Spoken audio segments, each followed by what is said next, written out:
Ang aming pong taus-pusong pakikiramay bago ang lahat po. Ma'am, yung suspect po ay nahuli na. Opo. Okay, 19 years old yung suspect Opo. at yung biktima ay 7 years old. Ano po may paglilingkod po namin, ma'am? Senator, ang gusto lang, ang hinihingi po namin ng tulong, yung maiuwi po dito sa Maynila, yung labi po ng pamangking ko. Kasama po yung kapatid ko, tsaka yung iba ko pa pong pamangkin na nandoon pa po sa Quezon. Sige po, sige po. Nasa punerarya po ngayon yung... Opo, doon po sila tumutuloy simula po nung nangyari po okay. yung insidente, kasama po yung mga bata po. Sige po, susunduin po namin yan. Sasagutin ko po yung paglibing, burals, pating sa sementeryo. Lahat po sasagutin ko po yan dahil kayo po pumunta sa amin. Nay, magandang hapon. Magandang hapon po, sir. Bago ang lahat po, Nay, ang aming pong taus-pusong pakikiramay.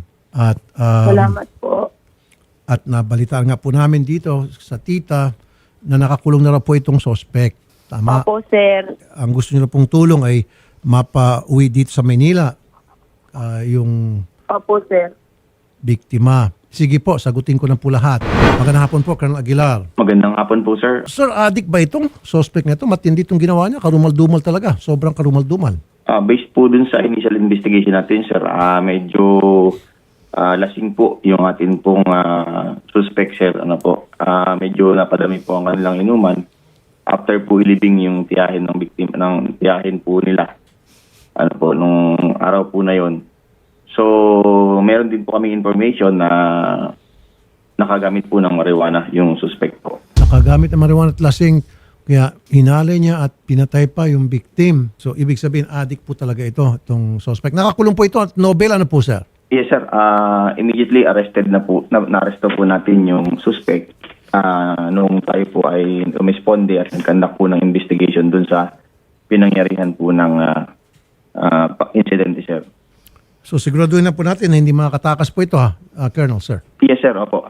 We exerted our earnest effort, sir, to yung ating pong simula pagpayal ng kaso at saka po yun pong ating pong sinisiguro po natin na palagi po natin siyang minomonitor. Kahapon nga po ay nagsumailalim na rin po sa autopsy yung ating pong biktima at na-inquest na rin po siya kahapon yung pong suspect. Good job, Colonel. Mabuti naman at na-aresto agad siya at ngayon na nakakulong na Nobel. Maraming salamat po sa inyong lahat dyan sa PNP Lopez, Quezon Province. Sa pangunguna niyo po, Police Lieutenant Colonel Dandy Aguilar. Mabuhay po kayo, Colonel Aguilar, sir. Maraming salamat po, sir. Sir Rafi, sir. Maraming salamat po sa inyong programa. Yes, sir. Gusto ko lang din po sanang ilapit po yung, kasi po yung tinitirahan po nila doon, kamag-anak po nung pumatay. Ang sabi po kasi ng kapatid ko, dahil po tinutulungan nila yung kapatid ko, sila po yung inaano po Baka ng mga kamag-anak. iatas yung kaso. Ang gusto nila po i-areglo. Kinausap Kaya nga, nila kami. siyempre, pag nagka-areglo, iatas yung kaso. Opo, bali po, dahil po tinuloy namin yung kaso po, parang yung nagpapatira po yung tumutulong sa ate ko po na nandun, nakamag-anak po nung pumatay, may pagbabanta na po sa kanila po. So, dali natin dito sa Maynila na lang. Hanapan natin ng bagong tirahan. Depende po sa kanila kung ano po magiging option. Kasi sila po talaga yung taga Quezon po. Sige po. Kaya nga magpapadala akong reporter para gagawa tayo ng assessment kung ano yung kailangan at dun sa pagbabanta, nandiyan naman po si Colonel, siguraduhin yung seguridad ng pamilya ng biktima. Sige po, ma'am. Kami na hong bahala. Arrangement sa security, pati yung bagong tirahan na pwedeng paglipatan. Salamat po. Salamat po sa pagpunta, ma'am, ha. Nay, sige po. Naibanggit na po sa amin yung sitwasyon ninyo at yung mga kailangang ayusin na problema tulad ng seguridad ninyo. Pupunta po yung reporter namin para gagawin kayo ng assessment kung ano na dapat na tulong para sa inyo at ibibigay po namin. Lahat po. Opo, sir. Salamat po. Walang anuman po. At salamat po sa tiwala, Nay. Magandang hapon po, Nay.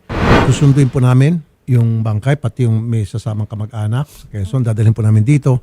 At kung kayo po mamimili, kung saan po nirarya nyo pong gustong dalhin siya at kung saan nyo gusto siyang ipalibing, gastos ko po lahat. Okay? Po, Senator.